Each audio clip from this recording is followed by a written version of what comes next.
Underrated in every sense of the word. An underrated scorer, underrated facilitator when he had to be, underrated clutch performer, and when you're talking about all-time great sidekicks, he's one of the best who doesn't get brought up too often. Jason Terry spent nearly 2 decades in the NBA and was a productive player from year 1 to year 19. An incredibly quick player who could blow past you, but also use his quickness to get open off the ball for a 3-point shot, which was probably going in, as he is one of 14 players to make at least 2,000 threes, and still ranks 8th all-time. But if he didn't want to take the 3, he could use a few dribbles to get into the mid-range and take advantage of his lethal pull-up jumper, which was one of the smoothest you would ever see. He won a national championship during a 4-year career with Arizona, and would eventually put up some great numbers with some bad Atlanta Hawks teams. But his time in Dallas was where he was at his best. A perfect sidekick to Dirk Nowitzki, who could create his shot and take over if needed, but could also defer and even come off the bench to give the team a spark if that's what would lead to winning, which is all he cared about. His last half-decade in the league was spent bouncing around some teams, but he was never a roster filler, as until his final season in 2018, he gave solid minutes every year he played. And there's not many who can say they did that. And although Jason Eugene Terry, or Jet for short, had to land at some point, he did it gracefully, after flying for quite some time. And that's why today's episode is going to take a look at that ride. Let's jog your memory. Jason Terry grew up in Seattle, where he decided to start wearing a headband at a young age. As he recalls, he walked into school in 3rd grade and saw that his PE teacher was Seattle Supersonics legend Slick Watts, known for his headband. And the relationship Terry developed with Watts would inspire him to wear a headband as well.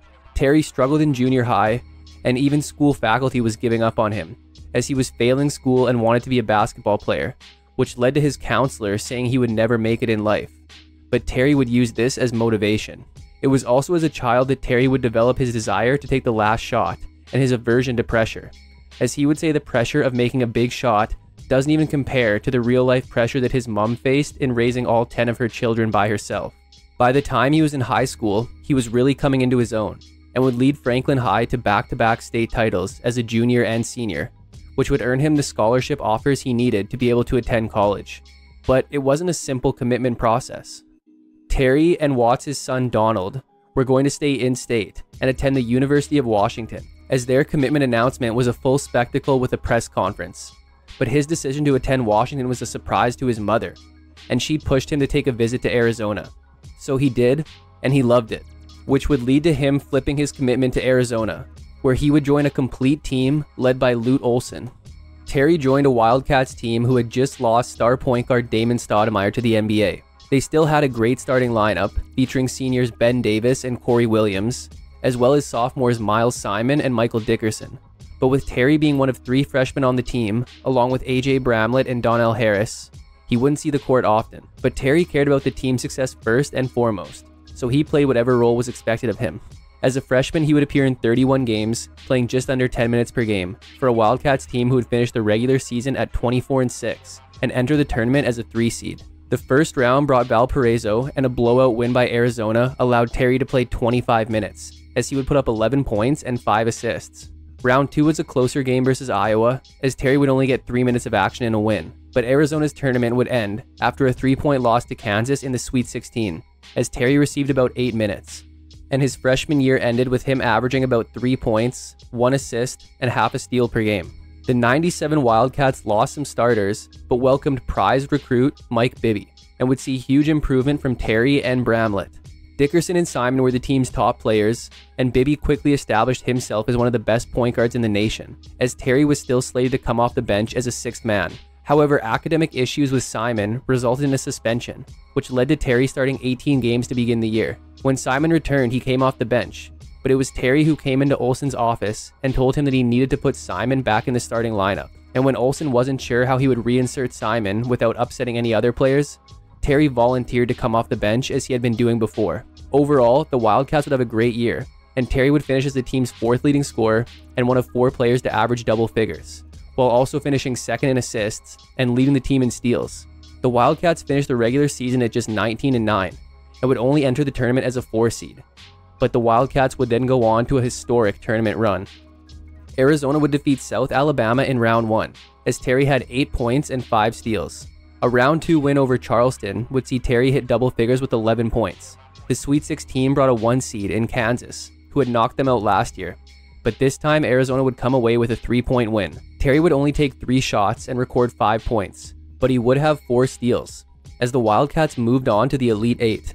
Although Terry would struggle from deep in a matchup versus Providence, he would still score 11 points and dish 5 assists, as the Wildcats got the win in overtime and would advance to the Final Four for a matchup with another 1 seed in North Carolina. But for the second time in the tournament, the Wildcats would knock off a 1 seed with an 8-point win over UNC. This would be Terry's worst game of the tournament, as he had just 3 points on 1 of 6 shooting, but he would still have 3 steals.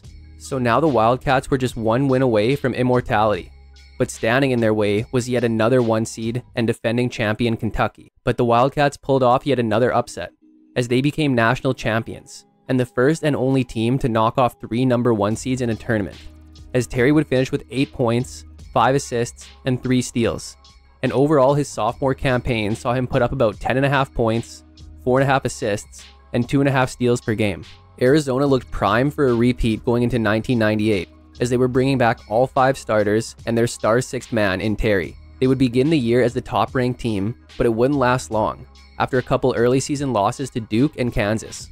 Overall, the Wildcats started slow at 7-3, but would go on a 19-game winning streak after this, and overall would finish the regular season at 27-4.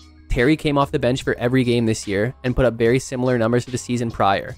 However, his production was more impressive this year, as he had done it with significantly less playing time after starting half the season in '97. He would again finish as the team's 4th leading scorer.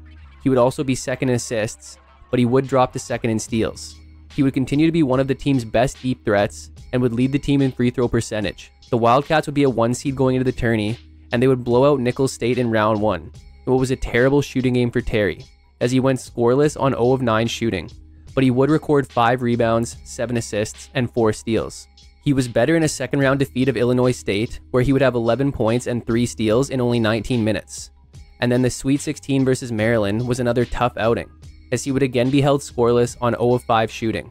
But their quest for a repeat ended in the Elite 8 versus Utah, as the entire team struggled and barely shot over 28% for the game, while Utah shot 60%. However, Terry would be the lone bright spot for Arizona, as he had a team-high 16 points on 5 of 11 shooting. But for the regular season, he averaged about 10.5 points, 4.5 assists, and 1.5 steals per game. Terry was finally a starter going into his '99 senior season. Dickerson, Simon, and Bibby were gone to the NBA, so Terry and Bramlett had all the responsibility, and Terry responded. The Wildcats would get a couple great recruits in Michael Wright and Richard Jefferson, but Terry established himself as one of the nation's best this year. He would lead the team in points, assists, and steals, as he put up career highs in all 3 categories, while shooting nearly 40% from deep and nearly 84% from the line, as he was named First Team All Pac-10, Pac-10 Player of the Year, and a consensus First Team All-American. The Wildcats would start the year 8-0, and at their peak would be ranked number 6 in the nation, but by the end of the year they were 22-6 and were entering the tournament as a 4 seed, where they would take on 13 seed Oklahoma in round 1. But this game ended in an upset, as Oklahoma won by a single point.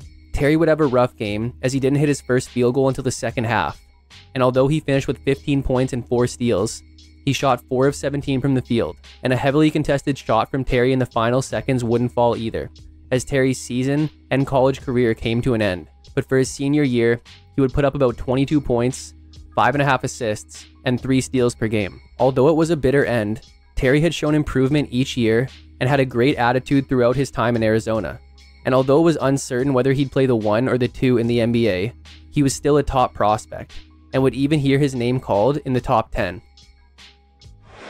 With the 10th pick in the 1999 NBA draft, the Atlanta Hawks select Jason Terry from the University of Arizona.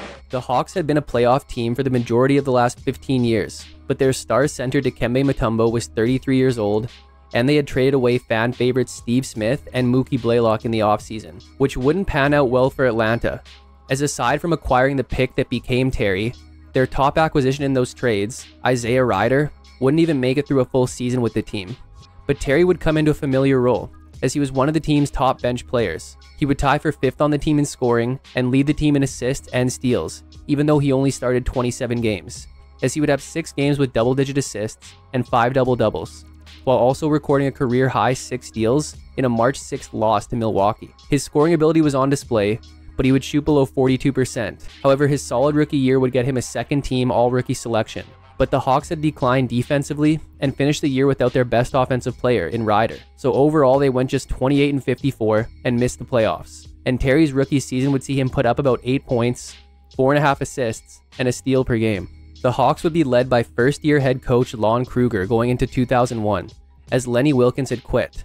But Kruger wasn't inheriting a very good team. To begin the year, the team looked pretty much the same. However, one difference was that the starting lineup now featured Terry at shooting guard, and he responded to the bigger role. He would up his numbers across the board, with the most notable being his scoring average, which went from about 8 per game as a rookie to nearly 20 per game in year 2, on improved field goal shooting and nearly 40% from deep. Yet for as much as he improved, he would only finish tied for 7th in most improved player voting. He would be the team's top scorer while finishing 2nd in assists and steals. He would have 71 games in double figures and 14 games with at least 30, as well as 3 double-doubles.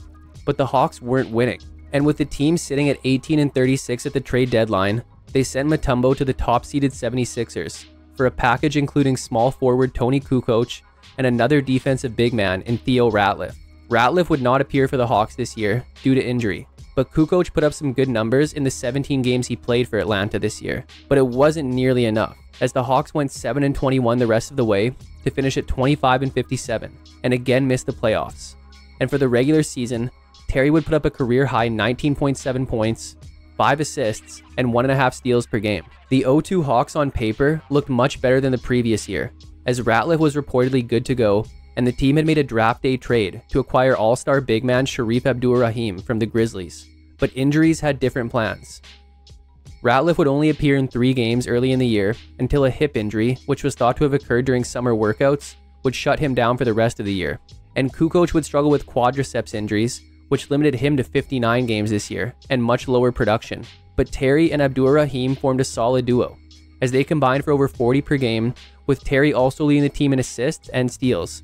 He would hit double figures in 70 games and also record 2 games with over 40 points this year, including his career high of 46 points on 15 of 23 shooting, to go along with 5 assists and 3 steals in a January 15th loss to Dallas. But the Hawks continued to have a below-average offense and one of the worst defenses in the league, as although they improved, their 33-49 record wasn't enough for a playoff berth. And for the regular season, Terry put up about 19.5 points, 5.5 assists, and 2 steals per game.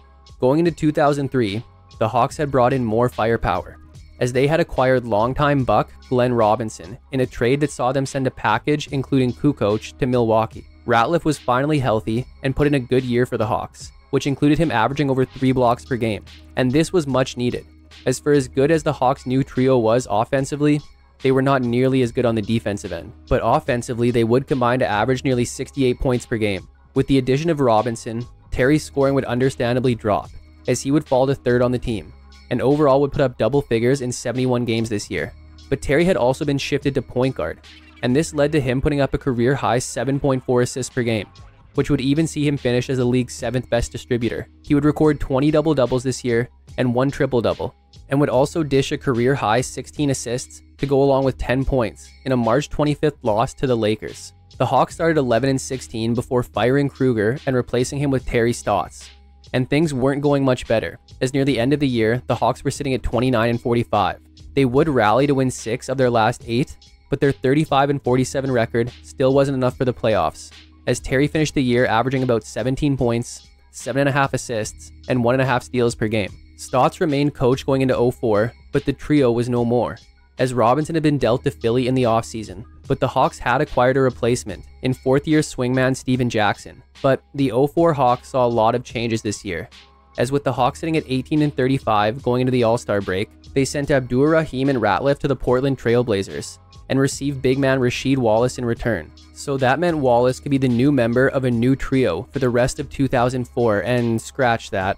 After just 1 game, Wallace was sent to the Pistons, as the Hawks were just trying to clear cap space for a rebuild. But the 2 constants this year were Terry and Jackson, as they would combine for nearly 35 points per game, but would not be efficient in doing so. With Terry again playing point guard, he would lead the team in assists, however on lower totals. He would have 70 games in double figures, but only 1 game with 30, while also recording 5 double-doubles.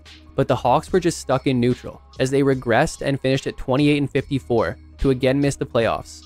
And Terry's 5th season saw him put up about 17 points, 5.5 assists, and 1.5 steals per game. But as was mentioned earlier, the Hawks were on their way to a rebuild, and they were clearing house. And Terry's time in Atlanta would come to an end on August 4th, when he was sent to the Dallas Mavericks, who had just traded away a couple of their top players in what ended up being a failed experiment during the 04 season. But more importantly, they had just lost one of the top point guards in the league to the Phoenix Suns, so the pressure was on Terry going into the 05 season. The Mavs still had great players, like longtime franchise star Michael Finley and a 7th-year superstar power forward in Dirk Nowitzki. They had also acquired former All-Star Jerry Stackhouse in a separate offseason trade and had some great young talent, like 2nd-year forward Josh Howard and the 5th overall pick of this year's draft, Devin Harris. Terry would begin his time in Dallas as a point guard and as a bench player, as he spent the first third of the year coming off the bench before being inserted into the starting lineup. But Terry was finally on a good team with plenty of capable scorers, so his averages were the lowest of his career by far, but he would never be more efficient, as he shot over 50% from the field for the first and only time of his career, while shooting 42% from deep and over 84% from the free throw line. He would still hit double figures in 52 games and record 8 double-doubles, as he would lead the team in assists and finish tied for first in steals. And with a top 3 scoring offense, Terry would experience his first winning season, as the Mavs finished 58-24, which also meant Terry's first playoff appearance. The first round brought the Yao Ming and Tracy McGrady-led Houston Rockets. The teams were back and forth, as the Rockets won the first 2, then the Mavs won 3 straight. But the Rockets would take Game 6 to even the series at 3 games. Up to this point, Terry had a pretty good debut series. He scored at least 13 points in each of the first 5 games, while shooting over 61% in 3 of them, and was lights out from deep, with his best game coming in a Game 4 win, when he had 32 points on over 61% shooting, including going 6 of 8 from deep. Game 6 would be his worst, with just 7 points on 3 of 12 shooting, but he redeemed himself with a team-high 31 on over 50% shooting and 12 of 12 from the free throw line in a Game 7 blowout win to help the Mavs advance to the second round versus Phoenix and the Mavs' former point guard. Terry would again play well, as in the first 5 games of the series, he would have at least 12 points in 4 of them, while shooting under 47% just once. The Mavs would go into Game 6 down 3-2. And even though Terry came up big when the pressure was on, with a team high and postseason career high of 36 on 52% shooting, the Mavs came up short in overtime, as Phoenix ended their season. But for the regular season, Terry put up about 12.5 points, 5.5 assists, and 1.5 steals per game. The Mavs let Finley walk in the offseason, as he would sign with San Antonio, taking a lot of points with him. So the Mavs needed someone to make up for that lost production, and they would have 2 players step up, in Terry and Josh Howard. Nowitzki was still the star, but Terry and Howard would finish 2nd and 3rd respectively. Terry played and started 80 games, bumping up his scoring nearly 5 points, and although his assist numbers dropped, he still led the team in that category, and tied for first in steals. His improved scoring saw him hit double figures in 70 games, including a 30-point game in a January 9th win over Boston, which saw him hit a career-high 7 3-pointers, as he would put up his 2nd straight season shooting over 40% from deep, while draining a career-high 171 threes, which would get him a spot in the 3-point shootout. Even dealing with injuries to Howard and Stackhouse this year, the Mavs were a force, as they featured a top 10 scoring offense and defense on their way to a 60-22 record, which included a 13-game win streak just before the All-Star break. The Mavs would enter the playoffs as the 4th seed in the West, and proceed to go on the franchise's greatest postseason run up to that point. The first round would be an easy 4-game victory for Dallas over Memphis. Terry would be the team's 2nd leading scorer and top distributor, but would really struggle shooting, as for the series he shot below 42% from the field and less than 24% from deep. But this series was as good as a lock for Dallas, so they were moving on. The second round brought the San Antonio Spurs. The Mavs looked to have the series locked up, as they were up 3-1 after 4 games, but would eventually find themselves in a Game 7. Terry would hit double figures in each of the first 5 games and was really starting to come on near the end of the series, as he had a team-high 32 points in over 50 minutes of action in a Game 4 overtime win. He had 15 points in a 1-point Game 5 loss, but with just seconds left in the game, and the Spurs clinging to the lead, both teams fought for a loose ball, and during the scramble, Terry made a poor decision. There was nothing called at the time, nothing mentioned afterwards, yet it was the talk of the NBA on Thursday. Mavericks guard Jason Terry suspended for Friday night's Game 6 of the series against the Spurs for throwing a punch at former teammate Michael Finley. Stu Jackson, the NBA's Dean of Discipline, said clearly something happened, so it was reviewed. Jackson said he had no option. The rule is clear-cut. You throw a punch, whether it connects or not, playoff time or not, automatic one-game suspension. So with a chance to close out the series at home, the Mavs were without their second-best scorer and would lose by 5 points, setting up a Game 7 in San Antonio. And although this game is better remembered for a legendary battle between Tim Duncan and Nowitzki, Terry again performed under pressure, as he put up 27 points while going 3 of 6 from deep, as the Mavs won in OT to advance to the Western Conference Finals in a matchup with Phoenix. This series would go 6 games, as Terry would fall to the team's third leading scorer, once again struggling to find his shot, as his field goal percentage dropped below 42%, while also shooting just 25% from deep. But a great series from Howard, along with a dominant performance from Dirk, pushed them through. And it really helped that the Mavs didn't have to worry about Sun star Amare Stoudemire, who was out with injury. But Dallas closed it out and were heading to the first NBA Finals appearance in franchise history. Waiting for them were the Miami Heat, featuring Shaquille O'Neal and Dwyane Wade. Terry couldn't have started better, as in his first NBA Finals game, he put up a game-high 32 points on over 72% shooting, including going 4 of 7 from deep, as the Mavs won by 10. Then Terry had 16 in Game 2, as Dallas won by 19, and they looked in control of this series. But an all-time performance from Dwyane Wade would see Miami regain control. Terry would have 16 in Game 3, then 17 in Game 4, and would even explode for 35 on over 56% shooting in Game 5. But the only problem was, Dallas had lost all 3 of those games, 2 of them by 2 points or less. But they were going back to Dallas with a chance to even the series and force a Game 7. Unfortunately, Terry was ice cold when they needed him most. He would have 16 points, but would shoot 7 of 25, including 2 of 11 from deep, and his last missed 3 would be the potential game-tying shot, as the Mavs lost the game, the series, and the championship. But for his regular season, Terry would put up about 17 points, 4 assists, and 1.5 steals per game. Terry had proved his worth, and over the offseason the Mavs would reward him with a 6-year deal worth about $50 million.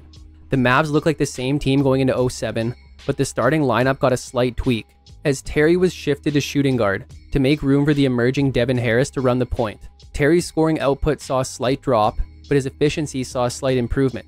He would be the team's third leading scorer, as the trio of him, Dirk, and Howard would combine for over 60 points per game. Terry would still hit double figures in 69 games, including 3 games with at least 30, and he would also record 6 double-doubles, as even though he had been moved to shooting guard, he still led the team in assists with over 5 per game. Nowitzki would win his first and only MVP of his career this year, and Dallas was nothing short of dominant. They went on a 12-game, 13-game, and 8-game win streak all before the All-Star break, and entered the All-Star break at 44-9 in the midst of a 17-game win streak. Dirk and Howard would be All-Stars, and Terry would participate in the 3-point shootout, as he shot a career-high 43.8% from deep this year, which was 6th in the league. The Mavs put together a 9-game win streak near the end of the year, as they finished with a league-best 67-15 record, and would meet the Golden State Warriors in round 1. But as many know, the Warriors shocked the world. The We Believe Warriors, led by Baron Davis, Steven Jackson, and Jason Richardson, would stun the Mavs, as they won the series in 6 games. Dirk had arguably the worst playoff series of his career, putting up less than 20 points on less than 39% shooting. But Terry didn't fare a whole lot better. He would be the team's third leading scorer at about 17 per game, but would shoot over 43% in just 1 game, and only shoot about 28% from deep for the series. His best game came in Game 2, when he had 28 points on 12 of 23 shooting, but he would fail to crack 20 points in any other game, as the Mavs season came to a shocking end. And for the regular season, Terry averaged about 16.5 points, 5 assists, and a steal per game. There was no reason to believe the Mavs couldn't have the same regular season success in 2008, but they also knew they needed to redeem themselves for their disappointing exit last year, and they continued to roll out the trio of Terry, Nowitzki, and Howard, as these 3 would again be the team's top scorers, combining for nearly 60 per game, with Terry finishing as the 3rd best scorer on the team. Terry would put up double figures in 66 games and record 25 games with at least 20. However, he wouldn't record any games with double-digit assists this year, so maybe it was a little bit of a down year as a passer. But then you realize that he only started 34 games this year, as he acted as the team's new 6th man, as Jerry Stackhouse was struggling more and more with injuries as his years in Dallas went on. And on top of this, it makes even more sense for your assist numbers to be down when your team brings in an all-time great. With the Mavs sitting at 35-17, they pulled off a blockbuster trade with the New Jersey Nets on February 13th to acquire Jason Kidd. Some tweaks had to be made to the trade until it was official on February 19th, so even though the Mavs had given up Harris, they received a star veteran who had already become one of the best to ever play the position. Kidd would appear in 29 games for the team, putting up about 10 points and 10 assists per game. But the Mavs would take some time to adjust to Kidd, as they would go 16-13 with him in the lineup, to finish the year at 51-31, as they would get a first-round matchup with New Orleans. But just like last year, this would end in disappointment. The Mavs would find themselves in a 2-0 hole, going back to Dallas after 2 blowouts, where Terry averaged just 12 points in those 2 games. Stackhouse had been the starter to end the year and going into the playoffs, but an awful start would see him benched in favor of Terry for the remainder of the series. Terry would deliver with 22 in a Mavs Game 3 win, then would have 20 in a Game 4 loss. He would end with 13 in Game 5, but this would also be a loss, as once again the Mavs were eliminated in the first round, and for the regular season, Terry put up about 15.5 points, 3 assists, and 1 steal per game. Dallas had to approach the season differently going into 09. To start, they had moved on from Avery Johnson and hired Rick Carlisle as their new head coach. They would get a full season from Kidd, but Stackhouse missed nearly the entire year due to injury, and Jason Terry would permanently take over the 6-man role. And the team had also started to give quality minutes to an undersized point guard from Puerto Rico named JJ Barea. But going back to his time at Arizona over a decade earlier, Terry would feel right at home leading the bench unit. As a non-starter, Terry would finish as the team's second leading scorer on the second highest scoring mark of his career, while also leading the team in steals. He would have 67 games in double figures and 40 games with at least 20. His 167 made threes would be 9th in the league, and he would be the highest scoring non-starter in the league, as his 19.6 points would see him finish in the top 25. And a season like that would be recognized, as Terry was voted 6th man of the year. The Mavs continued their regular season winning, as a top 10 scoring offense would result in a 52-30 record, as they would begin the playoffs with a matchup versus the Spurs in the first round. And for the first time in 3 years, they would make it out of the first round. The Mavs defeated a Spurs team without Manu Ginobili in 5 games, as Terry would be the team's 3rd leading scorer, but he would play well down from his regular season, as he averaged just over 13 points per game on just 38% shooting, but he would also shoot over 38% from deep. Nonetheless, the Mavs moved on to his second-round matchup with Carmelo Anthony in Denver. Josh Howard would have a rough series, and although Terry was the team's second leading scorer, he just couldn't find his stroke this postseason, as he would shoot below 40% from the field, as the Spurs fell to the Nuggets in 5 games. So although the Mavs made it out of the first round, it still wasn't the result they hoped for. And for the regular season, Terry put up about 19.5 points, 3.5 assists, and 1.5 steals per game. Stackhouse was gone going into 2010, but the Mavs easily made up for that by acquiring former All-Star Sean Marion during the offseason.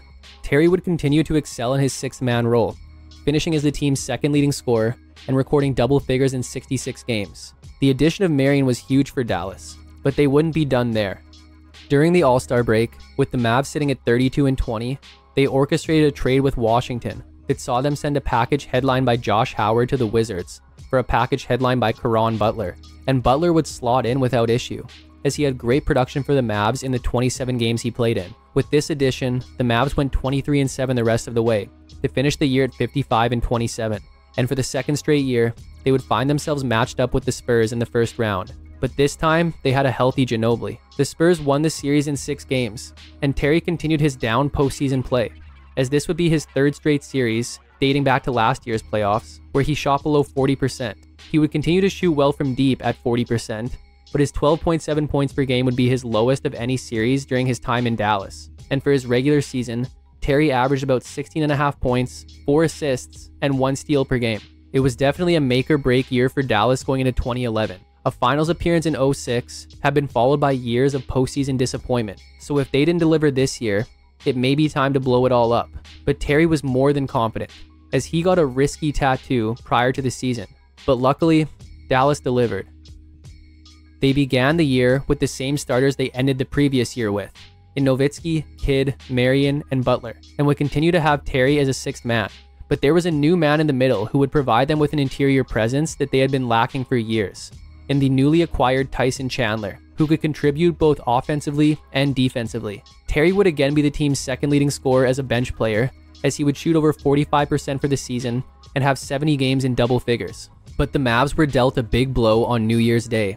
When Caron Butler went down with a knee injury that would end his season after 29 games. The Mavs would try to make up for some of the lost scoring by acquiring sharpshooter Peja Stojakovic late in the year, but the loss of Butler, who was the team's third leading scorer, was huge. The Mavs were playing great, as they were 24-8 at the time of the injury, and although they were still great, they would slow down a bit, as they went 33-17 the rest of the way, yet still finished at 57-25, where they would begin their postseason with a matchup versus the Portland Trail Blazers.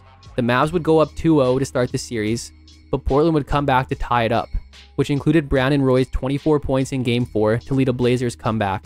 But after that, the Mavs would win Games 5 and 6 to take the series, and Terry would finally get back to his old ways, as he would be the team's second leading scorer, putting up over 17 a game on nearly 49% from the field and 38% from deep. He would have 3 games with at least 20, including a 29-point performance on 10 of 13 shooting and 5 of 7 from deep in Game 3.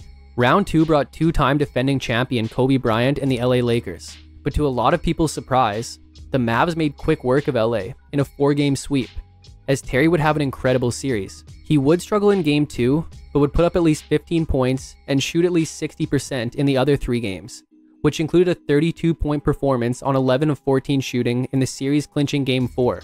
But more impressive was that Terry tied a then-playoff record with 9 made threes, as he would go 9 of 10 from beyond the arc in a Dallas blowout. The conference finals brought a young OKC team with Kevin Durant, Russell Westbrook, and James Harden. After splitting the first 2 games, Dallas would win 3 straight to take the series. Terry would record 2 games with at least 20 and be the team's second leading scorer for the series, but his efficiency suffered, as he had just 1 game shooting over 37%. So the Mavs had made it back to the finals, and in their way was the same man who had beat them 6 years earlier. But instead of an aging Shaquille O'Neal with him, he had 2 more stars in their prime, with one of those 2 being LeBron James. The teams would split the first 4 games, as Terry would improve gradually as the series went on. He would score double figures in every game, but after 4 games, he had shot above 40% just once. But with the series tied and going back to Dallas, Terry came alive with 21 points and 6 assists on 8 of 12 shooting in a Mavs win. And then Game 6 would be even better, as he put up a game-high 27 points on 11 of 16 shooting. As overall for the series, Terry, as a reserve player, would outscore LeBron. And with the Game 6 win, the Mavs had finally captured a championship after one of the most historic playoff runs in NBA history. And after 12 years in the league, Terry was an NBA champion, joining elite company as a player with both an NCAA and NBA title. And for the regular season, Terry would average about 16 points, 4 assists, and 1 steal per game. The Mavs were an aging team going into the 2012 lockout-shortened season. They had also opted to let a lot of key players walk in the offseason, including Tyson Chandler, and had replaced them with a couple aging veterans in Vince Carter and Lamar Odom. Kidd was 38 and would miss 18 games this year, and the Mavs would have 4 players average double figures, but they would each be at least 33 years old, with Terry finishing second on the team and recording 53 games in double figures. But with their core still mostly intact, a veteran Mavs team was able to will their way to yet another winning season at 36-30, which would be good enough for the 7th seed. They would get a conference finals rematch in the first round, but this time the Thunder were ready, as they would sweep the Mavs. Terry's numbers were down from the regular season, but he didn't play bad, as he was second on the team in scoring at over 45% shooting. But the Thunder just did a great job at containing the Mavs as a whole, and for the regular season, Terry would average about 15 points, 3.5 assists, and 1 steal per game. But after nearly a decade in Dallas, Terry would have a new home going into 2013. Mavs owner Mark Cuban was intent on freeing up cap space to make a run at upcoming free agents in the near future, and although he would have likely had Terry back, there was reportedly some tension between the two. So Terry would sign with the Boston Celtics for the mid-level exception, and would again get a championship tattoo, but this risk wouldn't pay off. Terry joined another veteran team as the Celtics featured an aging duo of Paul Pierce and Kevin Garnett, along with star point guard Rajon Rondo. Terry would reassume his 6th-man role, but would still start 24 games, as the Celtics dealt with injuries to Rondo and shooting guard Avery Bradley this year. Terry would average the lowest scoring total of his career thus far, but would continue to be one of the best deep threats in the league. The Celtics would go 41-40 this year, as their April 16th game versus Indiana had been cancelled due to the Boston Marathon bombings, but they would still make the playoffs, where they would play New York in round 1. Although the Celtics would lose the series in 6 games, Terry would have a good series, as he was one of 4 players to average double figures and would even have 18 points on 7 of 10 shooting in a Game 4 win to help the Celtics stave off elimination. And for the regular season, Terry would put up about 10 points, 2.5 assists, and a steal per game. During the offseason, Terry would be included in the Celtics-Nets mega deal that saw Garnett and Pierce shipped to Brooklyn. But this would be a season to forget for Terry. It was hoped he'd be a valuable bench player for the Nets' quote-unquote super team. But instead he would deal with knee injuries during his time with the Nets, appearing in just 35 games and putting up career-low numbers across the board, until he was traded to Sacramento right around the trade deadline. But he would announce shortly after that he would not be joining the team, as he would instead rehab his injury, and his regular season saw him average about 4.5 points, 1.5 assists, and half a steal per game. Prior to the 2015 season, Terry was traded to the Rockets, where he would join a team led by James Harden and Dwight Howard. Terry was healthy again as he appeared in 77 games at over 21 minutes per game, as he bumped his averages up.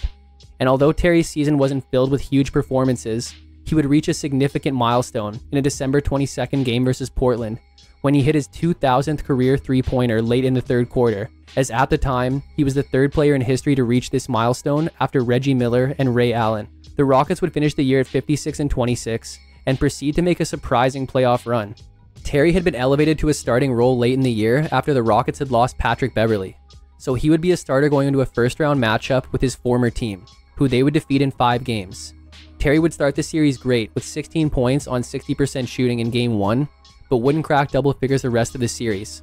Round 2 versus the Clippers would be Terry's best, as he put up double figures in the first 5 games in what ended up being a 7-game series win for Houston, as the Rockets came back from being down 3-1 to advance to the conference finals versus a young Golden State Warriors team. But the Warriors would be too much for Houston, as they would go up 3-0 before the Rockets were able to steal Game 4. But even though Terry had his best game of the series in Game 5 with 16 points, the Warriors were victorious, ending Houston's year. And for the regular season, Terry put up about 7 points, 2 assists, and 1 steal per game. Terry re-signed with the Rockets going into 2016, however he was initially going to return to Dallas. But after DeAndre Jordan flipped on his commitment to Dallas to return to the Clippers, Terry would opt to stay with the Rockets, as he didn't want to go to a rebuilding situation in Dallas. In 2016, he saw his minutes and shooting percentage drop, and the Rockets also struggled, as they weren't able to replicate last season's success. They barely avoided a losing record by finishing the year at 41-41 and would squeak into the playoffs as the 8th seed, where they would get a rematch with the Golden State Warriors, who had just wrapped up a 73-9 season. And although the Rockets were able to steal a game, the Warriors won the other 4 games convincingly, as Terry would struggle shooting this series. And for the regular season, he would average about 6 points, 1.5 assists, and half a steal per game. Terry would be a free agent after 2016 and would sign with Milwaukee in the offseason as a veteran on a young Bucks team featuring 4th-year Giannis Antetokounmpo. Terry continued his durable play for the Bucks as he appeared in 74 games in a bench role, and Terry's longevity was apparent as his head coach was a player he had won a championship in Dallas with. The Bucks were still a young team and would only get 50 games out of Jabari Parker this year, but they would still finish at 42-40 and get a first-round matchup with Toronto. The teams would split the first 4 games, with Terry putting up minimal contributions. The Raptors would win Game 5, then get way up on the Bucks in Game 6. Terry would have 8 points as part of a huge Bucks rally that came up just short as they lost Game 6 by 3 points, ending their season. And for the regular season, Terry put up about 4 points, 1.5 assists, and half a steal per game. Terry would re-sign with the Bucks, as he would be 40 years old for his 19th season going into 2018. He would deal with some injuries this year, as he would appear in just 51 games, but was still giving the team solid minutes, albeit on some of his least efficient play of his career. But the Bucks would improve to 44-38 and play Boston in round 1, but a 7-game series would end in defeat for Milwaukee, as Terry only saw the floor in 3 games. And for the regular season, he would put up about 3.5 points, 1 assist, and 1 steal per game. So after 4 years in college and 19 years in the NBA, the Jet would finally land, as Jason Terry would hang him up. A remarkably durable player throughout his time in the league, he had some great years on some bad Hawks teams. He showed he could score and pass during his time in Atlanta, but also showed that he may not be quite good enough to be a #1 guy on a team. So when he got traded to Dallas, it was a match made in heaven.